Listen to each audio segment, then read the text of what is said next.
Comme on le sait, notre parashat, la parashat de Trouma, celle d'après d'ailleurs aussi Tetzavé, et en fait toutes les parachiotes à partir de ce Shabbat vont parler de la construction du Mishkan.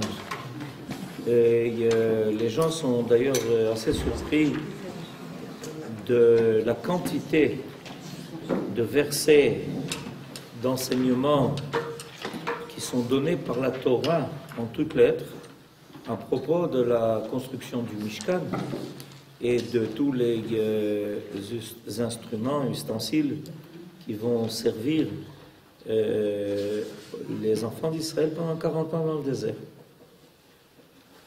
Et on trouve d'autres mitzvot qui paraissent très importantes et qui vont durer beaucoup plus que 40 ans, comme par exemple les lois concernant le Shabbat, où les choses sont dites de façon très succincte. Et voilà que précisément à propos du Mishkan, la Torah n'est pas avare de mots et de versets pour non seulement nous donner tous les détails nécessaires, mais y revenir. Parce qu'en fait, si on fait bien le calcul, on se rend compte que les parachiotes de Vayakel Pekoudé sont la répétition des parachiotes de Trouma Tetzavé. Comme si on n'avait pas très bien compris, et surtout pour nous dire que ce que Moshe Rabbeinu a ordonné a été réalisé, et ça aurait pu être dit en une phrase. Que le peuple et les ouvriers du Mishkan ont réalisé tout ce que Moshe Rabbeinu a ordonné. Et la Torah a trouvé nécessaire non seulement de nous donner les versets concernant les ordres donnés, mais en plus de ça, les réalisations faites. Et on se pose la question, pourquoi? Il y a une deuxième question qui est très intéressante, qui a été soulevée par les commentateurs, c'est en fait à quel moment a-t-on reçu cet ordre de construire le Mishkan, le tabernacle?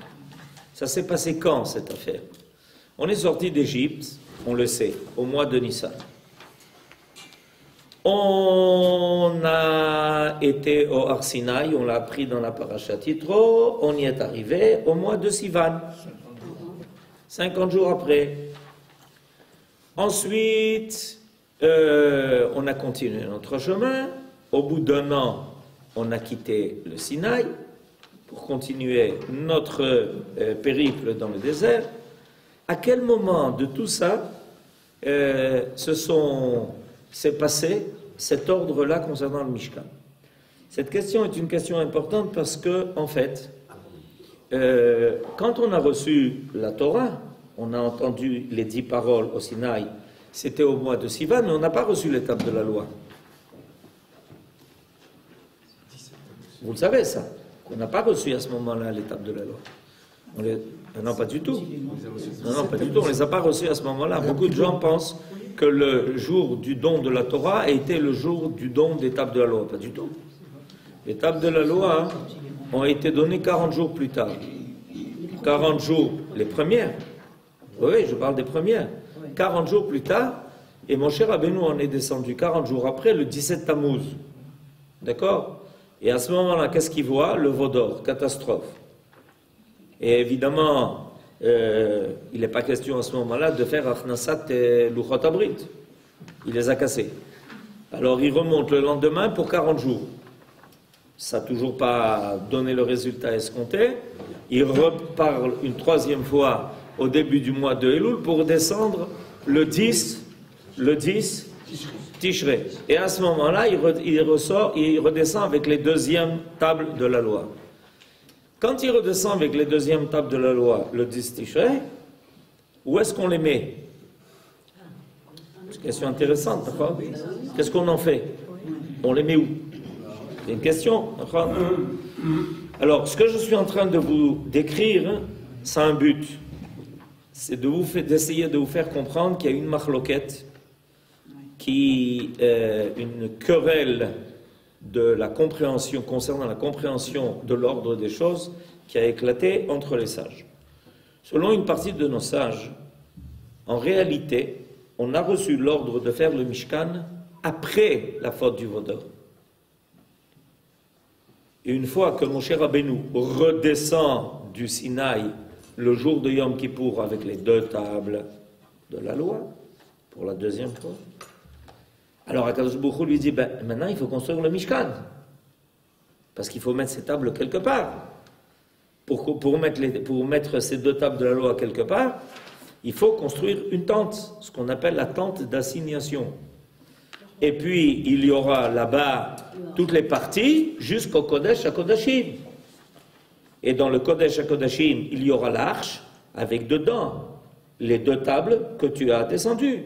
Donc, ils auraient reçu cet ordre de faire le Mishkan seulement après qu'il y ait eu la faute du Vaudor.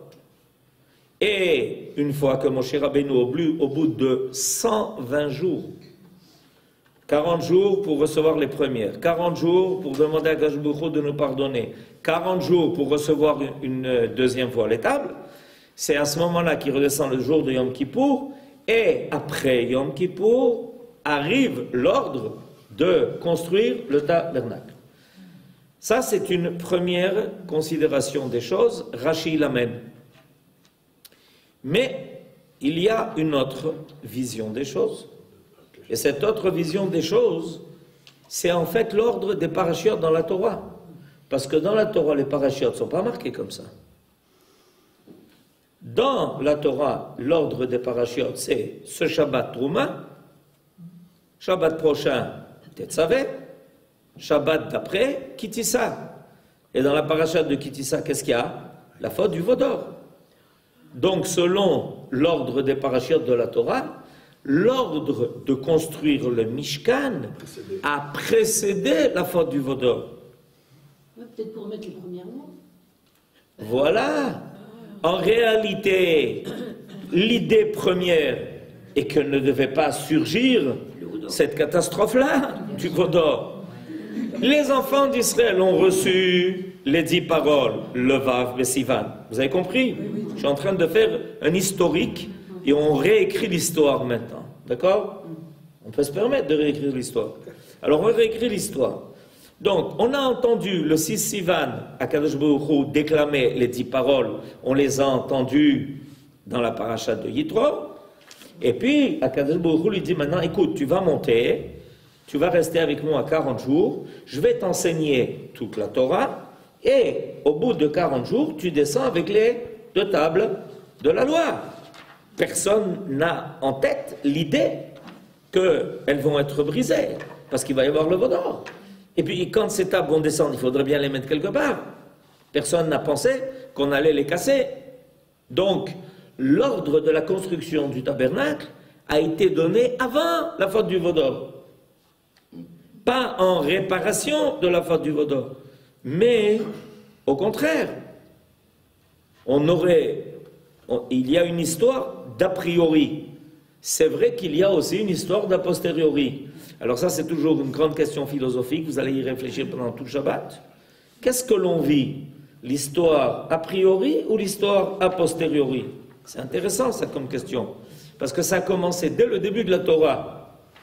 Akadosh Baruch Hu, il avait l'intention de laisser Adam Arishon et sa femme au Gan Eden. Et puis voilà que boum, catastrophe. On commence à parler avec des serpents. Il faut faire attention, ils sont dangereux. Et alors qu'est-ce qu'on vit? On vit maintenant une histoire a posteriori. Mais a priori, l'histoire ne devait pas être comme ça.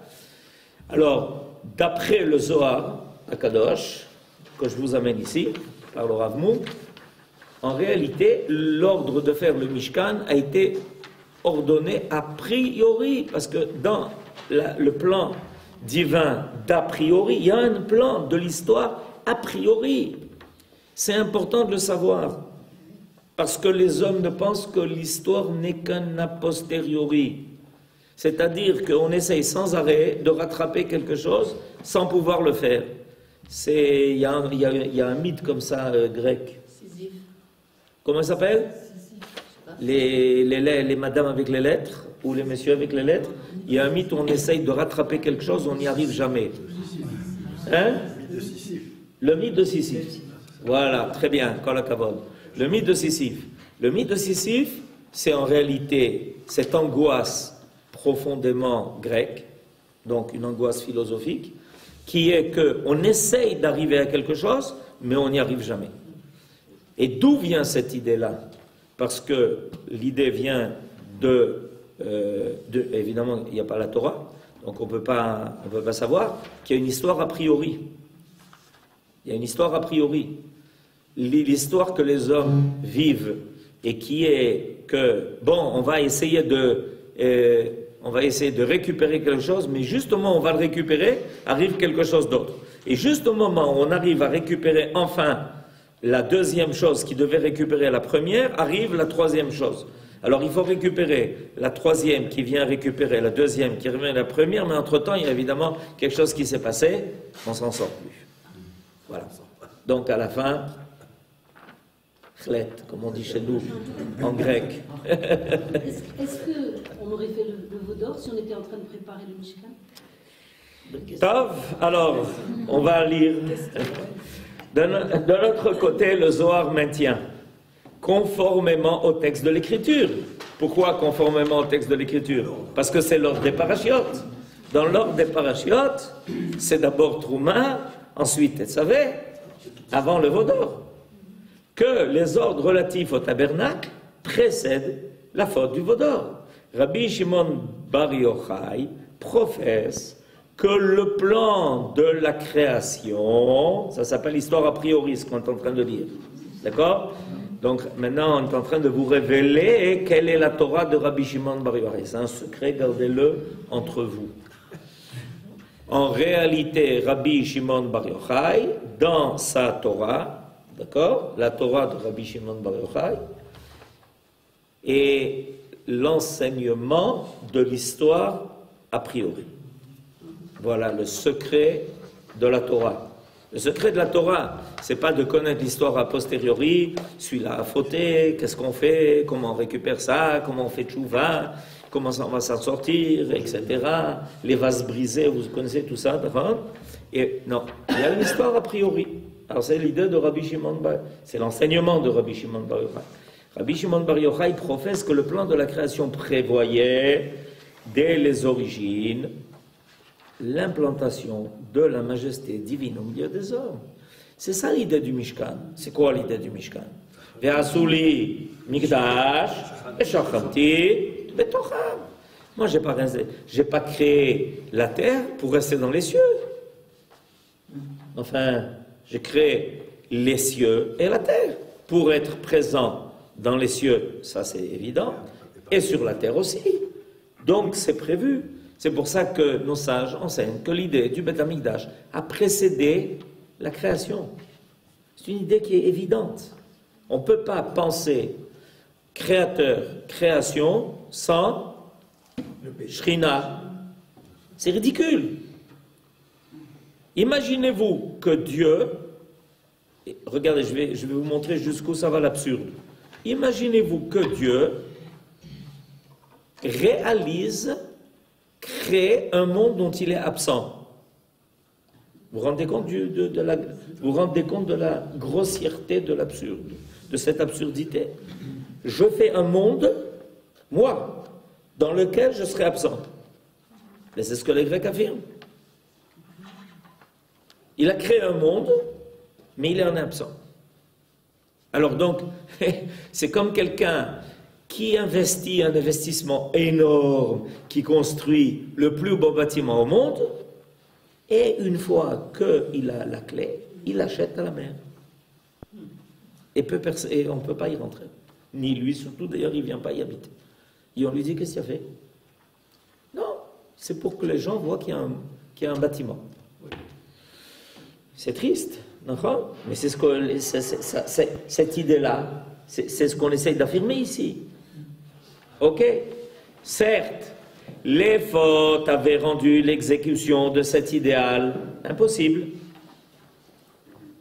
Il semblerait. Mais aussitôt, après l'alliance conclue avec Israël, quand il parle des fautes des hommes, il parle des fautes des hommes jusqu'à l'alliance contractée avec Israël. Donc il parle des premières générations. Il parle des générations, les 20 premières générations du monde qui ont refusé et agi de telle façon que la présence divine dans le monde soit impossible. Jusqu'à Abraham. Alors Abraham vient et dit, mais en fait c'est quoi? Où on est ici? On lui dit, tu es dans le monde des hommes. Mais moi je veux connaître aussi le monde de Dieu. Le monde de Dieu, non, il ne peut pas. Regarde ce qui se passe autour de toi. Sodome, Gomorre, etc. Tu sais, c'est pas sympa pour Akadosh Baruch Hu de venir habiter ici. Tu vois ce qui se passe. Il dit, mais on va faire qu'il soit là. Et à partir de là, il va y avoir 6 générations. Vous entendez? 6 générations jusqu'à Moshe Rabbeinu. 10 plus 10 plus 6. Combien ça fait? Ah voilà, 26. Vous avez compris? Et au bout de 26 générations, Akadosh Baruch Hu est là. Où ça? Dans le tabernacle. Alors, donc, quand aussitôt après l'alliance conclue avec Israël, l'Éternel ordonna l'édification de sa résidence. Puis Moshe avait cru que la faute du Vaudor avait rendu ses ordres caducs. En réalité, Moshe Rabbeinu, il avait reçu, avant la faute du Vaudor, déjà tous les ordres concernant la création de la résidence divine sur terre. Où ça? Parashat Troumat Tetzaveh. Ok, il monte là-haut et il dit, bon écoutez, je reviens bientôt, d'accord?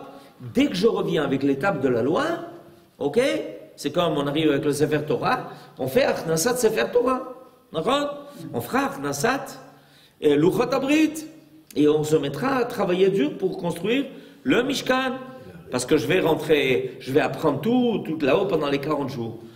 Et puis Akadosh Baruch Hu lui annonce, alors qu'il est là-haut, que les béné Israël ont fait le Vaudor.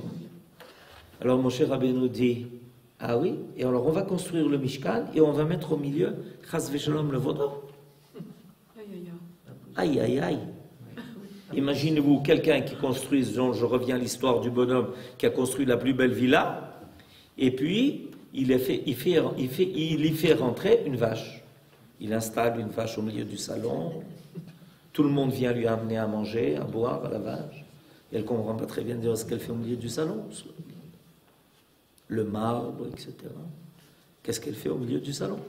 Donc Moshe Rabbeinu a pensé que Akadosh Baruch Hu avait décidé de ne pas réaliser le projet. Aïe, aïe, aïe. À quoi ça a servi tout ça? 26 générations. Voilà. Puis Moshe avait cru que la faute du Vaudor avait rendu ses ordres caducs.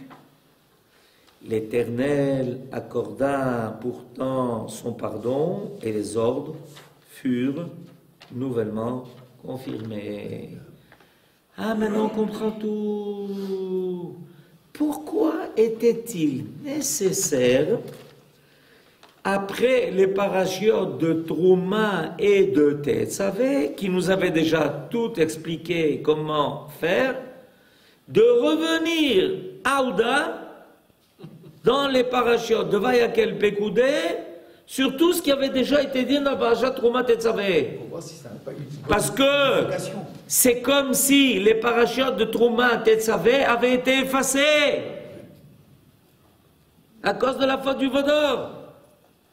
Vous avez compris? C'est comme si on avait effacé. On ne peut plus maintenant se servir, c'est comme si on ne pouvait plus se servir des parachiotes Trouma Tetzaveh pour construire le Mishkan. Parce qu'au milieu, il y a eu la parachat Kitissa, avec la faute du Vaudor. Et Moshe Rabbeinu, il a vu ça, et il a dit, il n'y a plus de Mishkan. Boum! Il casse les tables de la loi. Donc il n'y a plus aucune raison de faire le Mishkan. Est-ce que vous comprenez maintenant la portée de la brisure des tables de la loi? En brisant les tables de la loi, Moshe Rabbeinu vient de déclarer, il n'y a plus besoin des parachutes Trouma Tetzaveh. Puisqu'il n'y a plus rien à mettre. Toute l'idée de construire le Mishkan, c'était d'y faire résider la présence divine avec la présence de ces lois qui avaient été écrites de la main de Dieu. Vous comprenez? Alors, Moshe Rabbeinu avait dit, c'est terminé, c'est fini, il n'y en a plus besoin. Allez, tant pis pour nous, tant pis pour vous, tant pis pour le monde entier.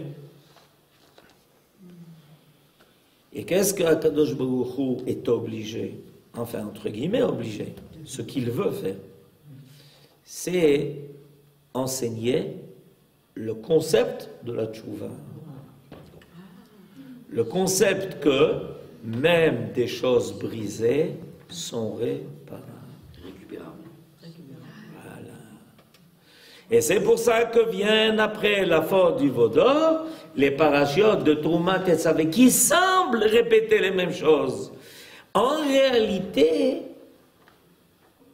les parachutes de Trouma Tetzaveh n'ont pas été effacés. Elles ont été occultées. Akadosh Baruch Hu, il a fait semblant de se mettre en colère. Je m'engage beaucoup, mais en réalité c'est ça. Parce que il a fait comprendre à Moshe Rabbeinu que la faute était grave. Et quand quelqu'un doit faire tchouva, il doit savoir que sa faute est grave. Il ne peut pas dire « Ouais, bon, on m'a dit que c'est pas si terrible que ça, bon, et finalement, on peut tout effacer, tout est récupérable. » Non, c'est pas comme ça qu'on doit faire tchouva. Pour faire tchouva, il faut être sérieux. Savoir que ce qu'on a fait, c'est grave. Donc, Akadosh Baruch Hu dit à Moshe Rabbeinu, tu sais, c'est grave. Et qu'est-ce que lui dit Moshe Rabbeinu? Je sais, c'est grave. Chata'a gdola, c'est grave. Mais, Akadosh Baruch Hu, on est dans ce monde pour réparer les pots cassés. On est dans un monde pour réparer les pots cassés. Donc, on va se mettre au travail, on va faire tchouva. Tu vas nous redonner des ordres qui, cette fois, conviennent à une situation d'a posteriori, pour finalement refaire réapparaître l'idée première. Et ça, ce que vous venez d'entendre, ça s'appelle Hatikva. C'est quoi Hatikva? C'est que depuis que le Ham Israël est présent dans le monde, il n'y a rien qui est définitivement irréparable. Voilà. C'est pour ça que cette parasha est tellement importante.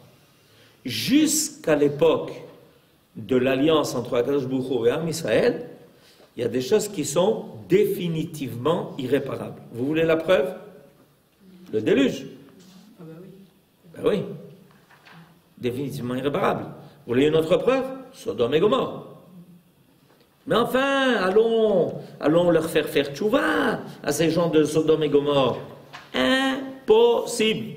Qui est-ce qui a prouvé que c'était impossible? Ah ben j'espère bien, oui. Vous lisez la Bible, ça, je vous conseille. C'est une belle lecture, la Bible.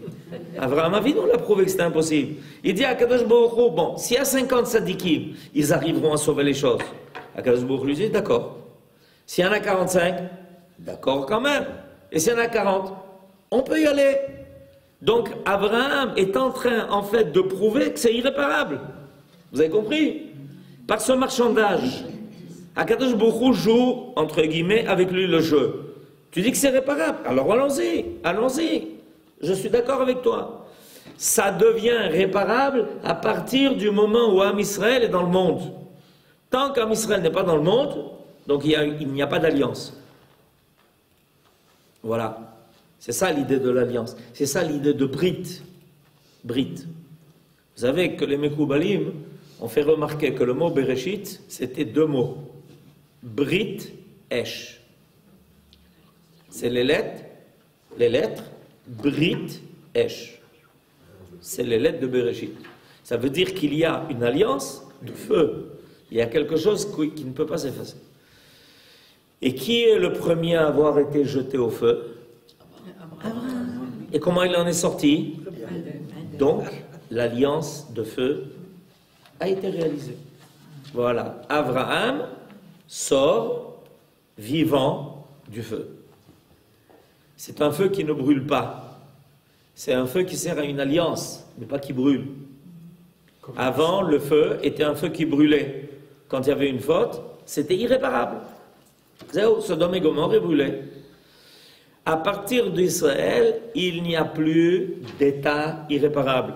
L'idée fondamentale qu'Israël va transporter dans le monde est que l'histoire a posteriori peut finir par devenir l'histoire a priori. Nous sommes en train d'essayer de faire rejoindre les deux histoires.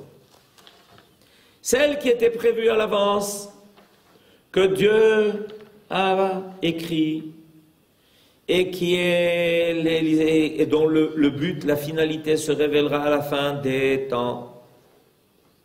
Voilà.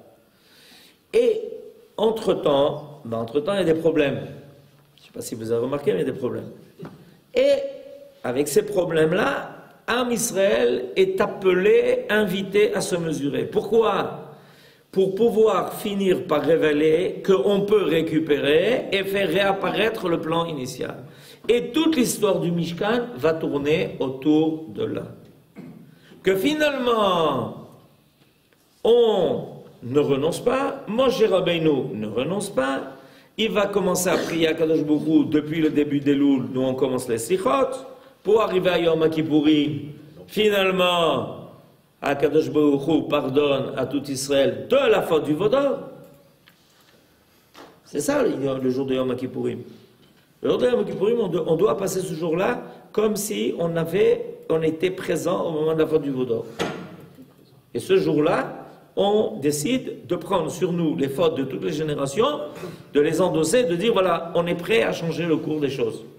Et finalement, Moshe Rabbeinu réapparaît avec les deux tables de la loi. Il y a un enseignement très profond à ce niveau-là, c'est que quand il est redescendu et qu'il a brisé les premières tables, il est remonté.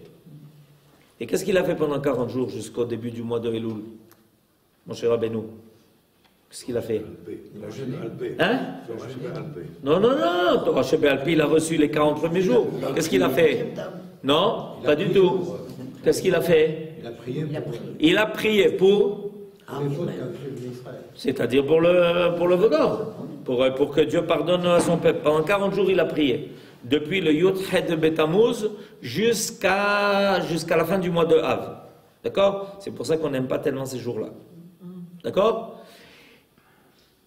Akadosh Baruch Hu lui a-t-il pardonné ou pas?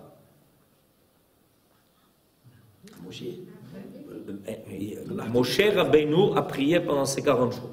Il a demandé que Dieu, comme vient de le dire M. Fedida, pour que Dieu pardonne à son peuple les fautes qu'ils avaient faites. Parce qu'avec le Vaudor, il y avait tout un restaurant qui était prévu. C'était pas seulement le Vaudor. Le Vaudor avec tout ce que ça accompagne. Les orgies, quoi. D'accord? C'était accompagné d'orgies, tout ça. Alors, quand on est idolâtre, en général, ça va avec le reste.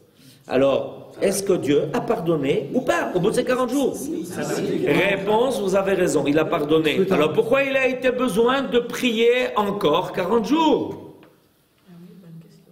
C'est une bonne question. En plus de ça, il s'est posé des questions. Vous avez compris ma question?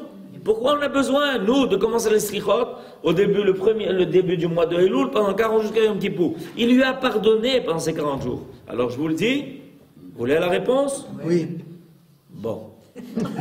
C'est bien parce que c'est vous. Akadosh Baruch Hu, au bout de ces 40 jours, lui a dit, je leur pardonne, mais je ne te donne pas à nouveau les tables de la loi. Ah bon, voilà, c'est ça. Wow. Je les ai écrits. Opa. Je me dis d'accord, je veux bien, je pardonne. Tu as prié, je vois qu'ils font tchouva en bas, c'est bon, mais je ne te donne pas. Pourquoi? C'est unique. Les tables de la loi, c'est unique. Il ne peut pas. Il n'y a pas. Tu crois qu'il y a un super pour les tables de la loi?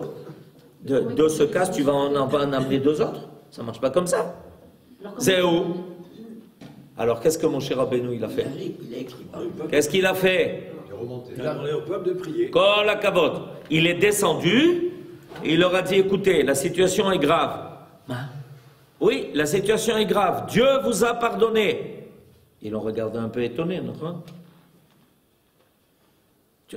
On n'a pas compris. La situation est grave. Dieu vous a pardonné. Et alors? Mais c'est tout. Et quoi? Et où elles sont? Il n'y en a pas. Il n'y en a plus. Fini. C'est une première fois. C'est perdu. Tort. Alors il a vu le peuple. Il leur dit, vous les voulez? Comment on veut? Mais sans ça, on n'a rien. On a besoin que Dieu nous prouve qu'il nous a pardonné. Qu'on ait le sentiment qu'il est là avec nous. Et pour ça, on a besoin de sa signature. Tu nous le dis, mais nous, on veut sa signature. C'est quoi sa signature? C'est les deuxièmes tables de loi. Alors Moshe Rabbeinu leur a dit, ah, vous êtes sûr? Comment on est sûr? Mais sans ça, on ne bouge pas d'ici. Alors pour ça, mes enfants, il faut que je remonte 40 jours, et vous, vous allez prier pendant 40 jours, et pendant toutes les générations, vous ferez des slichot. Et pendant toutes les générations, il y aura Yom Kippour. Est-ce que vous acceptez ou pas? Parce que par là, vous allez prouver que rien n'est irremplaçable, qu'on peut toujours récupérer. Si il s'était arrêté au bout des premiers 40 jours, ça aurait été, on serait revenu à la situation, les tables ont été brisées et on reste avec les morceaux de table. Mais Moshe Rabbeinu leur a fait comprendre que la tchouva définitive était une tchouva qui permettait aux tables de la loi de réapparaître. Donc de récupérer ce qui avait été cassé, ce qui avait été raté, que ce n'était pas irremplaçable. Et c'est pour ça que Moshe Rabbeinu est retourné une fois à nouveau. Et c'est ça le véritable pardon. Le véritable pardon, la véritable slicha, c'est pendant les Yemei HaSlichot. Mais en cela, Moshe Rabbeinu nous a fait un petit cadeau. Lequel? Le Mishkan. Et voilà, il nous a fait le Mishkan et le Bet Amikdash. Mais ce qu'il nous a fait à nous, c'est que s'il n'avait pas réclamé ça, il n'avait pas amené le peuple à réclamer ça, ça n'aurait pas engagé les autres générations. La génération du désert, ils ont été pardonnés, Shalom à Israël. Mais Moshe Rabbeinu a dit, on a une responsabilité tous, de tout le Ham Israël, jusqu'à la fin des temps, c'est-à-dire jusqu'à la construction du troisième Beth Amikdash. Vous avez compris? Et à ce moment-là, quand on a dit hey, on veut le Beth Amikdash, le Beth Amikdash, alors à partir de maintenant, toutes les générations, jusqu'à la fin des temps, endossent sur eux la responsabilité des échecs pour les récupérer. Et c'est pour ça que toutes les générations sont engagées à réclamer la réapparition des tables de la loi. Est-ce que les tables de la loi étaient identiques, les deux? Bêtard. Voilà. Moi j'ai une question. Ok, Yosef. Ladies first. J'avais entendu que, effectivement, que Akadosh Baruch Hu avait pardonné quand à Tishri, le dit Tishri, c'est Kippour, c'est pour ça, et que les Israéliens ne se sont pas contentés de ce pardon-là. Et c'est là où ils ont demandé à Moshe, ils ont dit, il nous a pardonné, mais on veut des preuves d'amour, soit reconduits de nouveau à notre égard. Okay.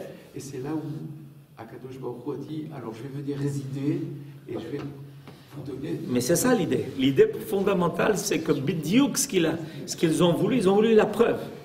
Ils ont voulu la preuve. Les tables avec lesquelles Moshe Rabbeinu devait redescendre le jour de Yom Kippour étaient la preuve. Mais une fois qu'il est redescendu avec cela, alors c'était devenu évident qu'il fallait construire le tabernacle. Donc on a eu l'ordre avant la faute du Vaudor et on a la réalisation après. On dit que Moshe Rabbeinu, il a fait 7 choses de sa propre initiative. Comme 3. 3. Comme de casser les tables. Oui. C'était pas un ordre d'Akadosh Baruch Hu. Nahon. Mais Moshe Rabbeinu a compris que c'était dans le bien des enfants d'Israël. Parce que c'est dans leur bien, c'est dans leur intérêt de casser les tables de la loi. Il y a des fois où dans l'intérêt des choses, il faut casser les assiettes. D'accord. Parce que s'il était venu avec les tables de la loi, qu'ils étaient en train autour de tourner du veau d'or, la faute aurait été irréparable. Parce que dans les tables de la loi, il y a marqué Lo yelecha Elohim acherim al panai. Et les tables de la loi voient le veau d'or. Shem Yerachem. Imaginez-vous qu'il y a marqué de la main de Dieu Lo yelecha Elohim acherim al panai. Et qu'est-ce que ce verset voit? Le veau d'or. Hashem Yerachem. Ça me donne déjà de la fièvre. Shabbat Shalom.